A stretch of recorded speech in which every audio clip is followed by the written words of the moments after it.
आज हम शुरू करते हैं फिजिक्स चैप्टर ग्रेविटेशन।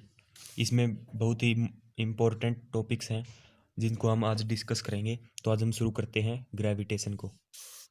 इसमें फर्स्ट है gravitation definition. Every object in the universe attracts each and every other object with a force which is called the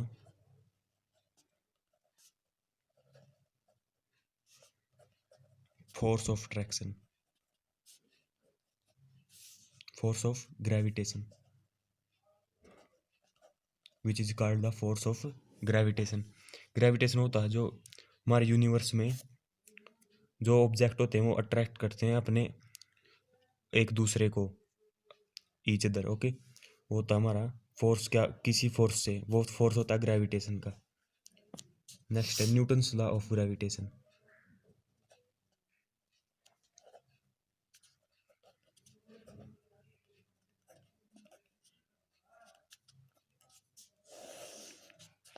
Newton's law of gravitation. If capital F is the force of attraction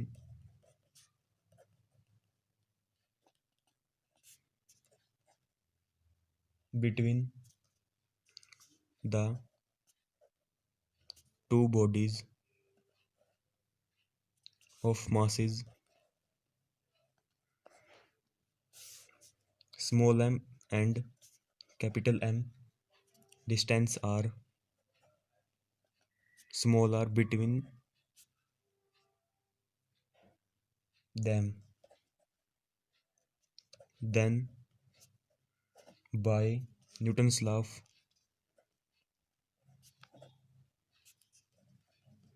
gravitation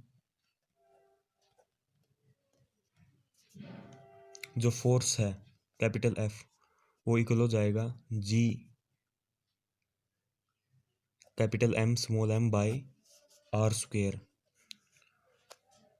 अगर हमारे पास हमने force निकालना है किसी भी दो bodies के बीच में जिसका मास है कैपिटल M और स्मॉल m और डिस्टेंस है स्मॉल r उनके बीच की, तो न्यूटन्स लॉ ऑफ ग्रेविटेशन के अनुसार जो फोर्स है वो इक्वल हो जाएगा G capital M small m by r square. यहाँ पर G क्या है? Gravitation constant.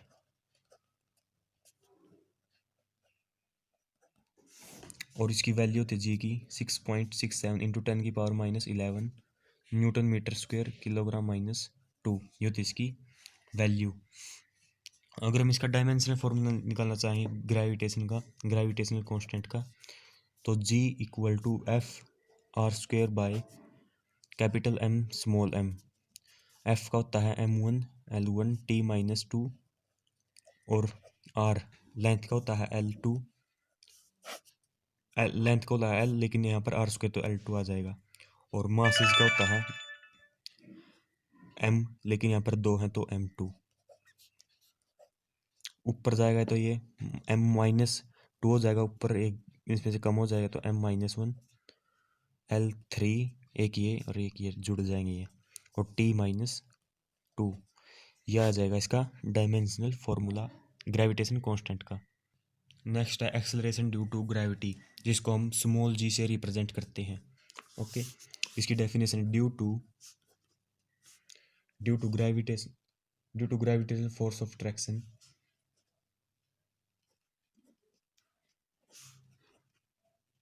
Due to gravitational force of attraction acceleration due to gravity वो क्या होती है? Acceleration due to gravity small g equal to किसके इक्वल होता है? Capital G capital M by capital R square होता है हमारा एक्सेलरेशन ड्यू टू ग्रेविटी। ये आ गया। अब इसकी वैल्यू है वो वेरी करती है, मतलब जी की वैल्यू में वेरिएशन आता है, किन किन कारणों से आते हैं उसको डिस्कस करेंगे यहाँ पर। Variation in value of G, acceleration due to gravity की वैल्यू में वेरिएशन आता है। पहला जो कारण है वो है ड्यू टू शेप ऑफ अर्थ,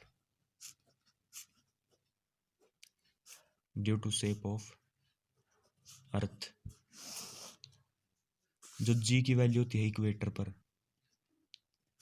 वो कम होती है एज कंपेयर टू जी की वैल्यू पोल पर। पोल पर ज़्यादा होती है लेकिन इक्वेटर पर जी की वैल्यू होती है कम।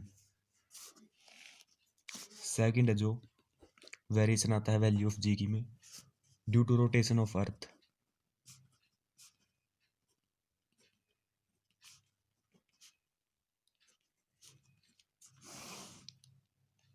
Due to rotation of earth, जो जी की वैल्यू होती है पोल पर होती है हमारी capital G capital M by capital R square, लेकिन जो जी की वैल्यू होती है इक्वेटर पर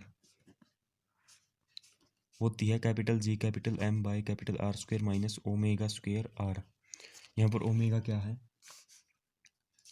ओमेगा यहाँ पर angular velocity of rotation of earth about its own axis. Omega क्या होता है? यहाँ पर एंगुलर वेलोसिटी होती है रोटेशन, अर्थ की रोटेशन की इसके एक्सिस के अराउंड। थर्ड है जो जी की वैल्यू में वेरिएशन आता है at a height H above earth surface, at a height H above earth surface. अगर हम अर्थ के सरफेस से ऊपर की हाइट की तरफ जाएंगे, मान लो ये अर्थ है और इसकी रेडियस आर है, अगर ये हाइट एच है तो इससे भी जी की वैल्यू में वेरिएशन आता है। तो देखते हैं इससे क्या वेरिएशन आता है हाइट के कारण। यहाँ पर आएगा at a height H above earth surface. जो हाइट के कारण जी के वैल्यू में वेरिएशन आता है हम जी डैश से रिप्रेजेंट करते हैं, और ये इक्वल हो जाएगा capital G capital M by R plus small H का होल स्क्वायर। ये होती है हाइट के कारण जी की वैल्यू। अगर इफ़ एच है वो बहुत ही छोटा है रेडियस से अर्थ की, तो जी की वैल्यू हो जाएगी जी डैश की जी इंटू 1 - 2h आर, यह आ जाएगी जी डैश की वैल्यू। अगर हम बात करें फोर्थ पॉइंट की, variation at depth, variation at depth G की वैल्यू में अगर हम अर्थ से नीचे जाते हैं, मान लो नीचे गए हम किसी हाइट से, तो उससे भी उसकी वैल्यू में वेरिएशन आता है। देखते हैं क्या वेरिएशन आता है। जी डैश वो इक्वल होता है जी इंटू 1 - d/r।